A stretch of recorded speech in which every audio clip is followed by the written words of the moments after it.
Radhe Radhe everyone. आज की video में हम जानेंगे कि सोमवती अमावस्या का पूजन कैसे किया जाता है और सोमवती अमावस्या के क्या क्या नियम होते हैं। तो देखिए, जब अमावस्या तिथि सोमवार के दिन पड़ती है तो उसको सोमवती अमावस्या कहा जाता है।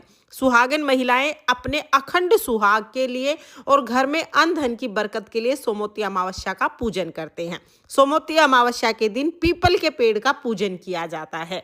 तो देखिए, सोमवती अमावस्या के दिन कुछ महिलाएं पूरे दिन का व्रत करती हैं, यानी पूरा दिन कुछ नहीं खाती पीती हैं, और कुछ महिलाएं सिर्फ पूजा तक का व्रत करती हैं। तो चाहे आप पूरे दिन का व्रत करें या पूजा तक का व्रत करें, पूजा विधि एक जैसी ही रहती है। और अगर आपने पूजा तक का भी व्रत किया है तो भी हमें, जब तक हम पूजा नहीं कर लेंगे तब तक कुछ भी नहीं खाना पीना है, जल भी ग्रहण नहीं करना है।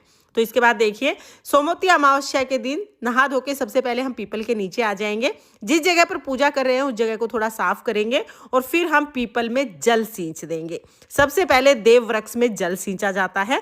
जल सींचने के बाद यहीं पर पीपल के पेड़ के नीचे ही हम स्वास्तिक बना लेंगे। देखिए, जब हम घर पर पूजा करते हैं तो गणेश जी को विराजमान कर लेते हैं, लेकिन जब हम बाहर पूजा करते हैं तो गणेश जी के स्वरूप हम स्वास्तिक बना लेते हैं और स्वास्तिक का ही गणेश जी के रूप में हम पूजन कर देते हैं। इसलिए आप हल्दी से या रोली से स्वास्तिक जरूर बनाइएगा। उसके बाद हम दीपक जलाएंगे। तो देखिए, सोमवती अमावस्या के दिन रुई यानी कॉटन की बाती नहीं जलाई जाती है। बाती या तो आप देखिए इस तरह से कच्चे सूत की बाती बना लीजिए, मैंने कच्चे सूत की बाती बनाई है, या फिर आप कलावे की यानी मोली की बाती भी बना सकते हैं। और हो सके तो एक रात पहले ही आप दीपक बना के रखिएगा। मैंने दीपक पहले दिन ही बना लिया था, सिर्फ आपको बताने के लिए मैंने बाती बना के दिखा दी है। तो यहाँ पर हमने कच्चे सूत की बाती ली है, दिया जला देंगे। दिया जलाने के बाद फिर वस्त्र के रूप में हम कलावा समर्पित कर देंगे।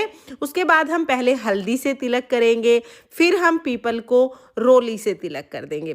तिलक करने के बाद फिर हम तिलक के ऊपर अक्षत यानी चावल समर्पित करेंगे। इसके बाद फिर फूल समर्पित कर देंगे। अगर आपके पास फूल हैं तो आप समर्पित कर दीजिएगा, फूल नहीं है तो कोई बात नहीं, बगैर फूल के भी आप पूजा कर सकते हैं। उसके बाद फिर देखिए, अमावस्या का दिन है, काले तिल हैं तो काले तिल जरूर समर्पित कीजिएगा। साथ में अमावस्या को हम खीर बनाते हैं तो खीर का भोग समर्पित कर देते हैं। इसके बाद हमें कोई भी 108 चीज़ें लेनी होती हैं। अब कोई भी खाने पीने की 108 चीज़ें ले सकते हैं। ये 108 चीज़ें सोमवती अमावस्या के दिन बांटी जाती हैं। आप कोई फल फ्रूट, मिठाई, टॉफ़ी, कोई भी 108 खाने की चीज़ें ले सकते हैं। तो यहाँ पर मैंने 108 टॉफ़ियाँ ले ली हैं, ये हम पीपल में समर्पित करेंगे। उसके बाद अगर आप सुहाग का सामान लेके आए हैं तो आप सुहाग का सामान जरूर चढ़ाइएगा। इस दिन सुहाग का सामान चढ़ाना बहुत शुभ रहता है, क्योंकि सुहाग के लिए ही पूजा की जाती है। फिर हम दक्षिणा चढ़ा देंगे। उसके बाद फिर हमें कथा सुननी है। तो सोमवती अमावस्या के दिन सोबा धोबन की कहानी सुनी जाती है। अपने सीधे हाथ में थोड़े से चावल और फूल लेकर हम यहाँ पर सोबा धोबन की कहानी सुनेंगे। कहानी का वीडियो आपको चैनल पर अलग से मिल जाएगा, लिंक मैं आपको डिस्क्रिप्शन में दे दूंगी, आप वहाँ से देख लेना। यहाँ पर कहानी सुनाऊंगी तो फिर वीडियो बहुत ज़्यादा लंबा हो जाएगा, इसलिए कहानी का वीडियो अलग कर दिया है। कहानी सुनने के बाद फूल और चावल हम पीपल में समर्पित करेंगे। उसके बाद फिर हमें क्या करना है, जो भी 108 चीज़ें हमने ली हैं उनको हम मिनस देंगे। हाथ में थोड़ा सा जल लेकर 2 बार इसके ऊपर से वारेंगे और हाथ जोड़ लेंगे। इस तरह से हम ये सारी चीज़ें मिनस देंगे। अब हमें परिक्रमा करनी है। तो देखिए, अगर आप 108 परिक्रमा कर रहे हैं तो जो आपने 108 चीजें ली हैं वो चीजें हम हाथ में लेंगे और हर परिक्रमा के साथ एक एक चीज चढ़ाते चले जाएंगे। इस तरह से 108 परिक्रमा की गिनती पूरी हो जाएगी। परिक्रमा हमारी बहुत आसानी से हो जाएंगी। देखिए, 108 परिक्रमा करने का बहुत ज़्यादा महत्व है। आप चाहें तो 108 परिक्रमा कर सकते हैं, लेकिन अगर आप 108 परिक्रमा नहीं कर पा रहे हैं तो आप 51, 21, 11 परिक्रमा कर लीजिए, या आप 8 परिक्रमा भी कर सकते हैं। कम से कम 8 परिक्रमा तो आप जरूर कीजिएगा। आप खाने के सामान के साथ परिक्रमा कर सकते हैं, या फिर आप चाहें तो आप मोली यानी कलावा लपेटते हुए भी परिक्रमा कर सकते हैं। तो आप चाहें तो, जैसे मैंने टॉफियों के साथ भी आपको परिक्रमा करके दिखा दी है, या आप टॉफियों के साथ नहीं करना चाहते, खाने की चीज़ के साथ नहीं करना चाहते, तो इस तरह से कलावा लपेटते हुए भी आप पीपल के पेड़ की फेरी कर सकते हैं, यानी परिक्रमा कर सकते हैं। तो इस तरह से आप परिक्रमा कर सकते हैं, या फिर आप चाहें तो हाथ जोड़कर भी आप परिक्रमा कर सकते हैं।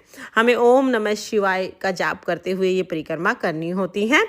परिक्रमा करने के बाद हम जो पीपल का वृक्ष है, जो पीपल का पेड़ है, इसके गले मिलते हैं। किसी भी देव वृक्ष के गले मिलने का बहुत ज़्यादा महत्व होता है, इससे हमें देव वृक्ष का आशीर्वाद प्राप्त होता है, तो हम गले मिल लेंगे।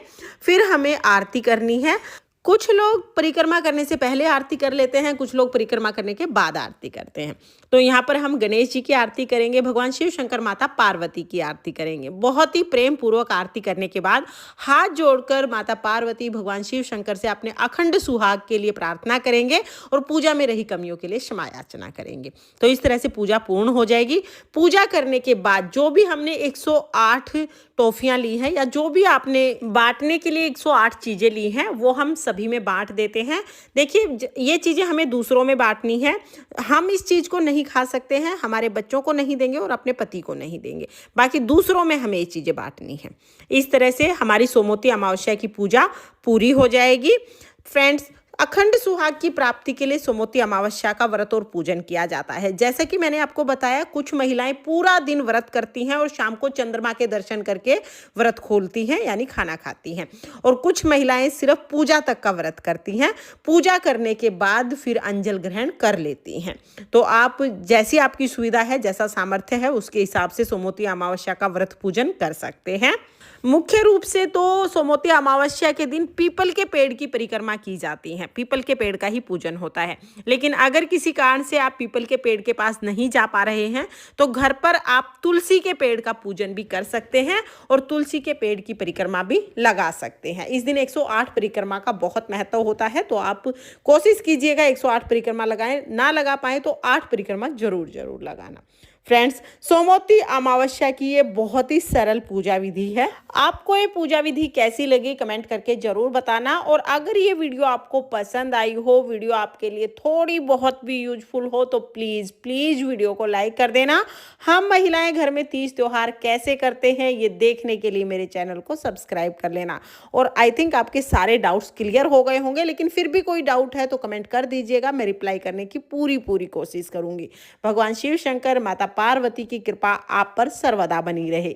इसी कामना के साथ फिर मिलेंगे किसी और वीडियो में। तब तक के लिए जय श्री कृष्णा, राधे राधे।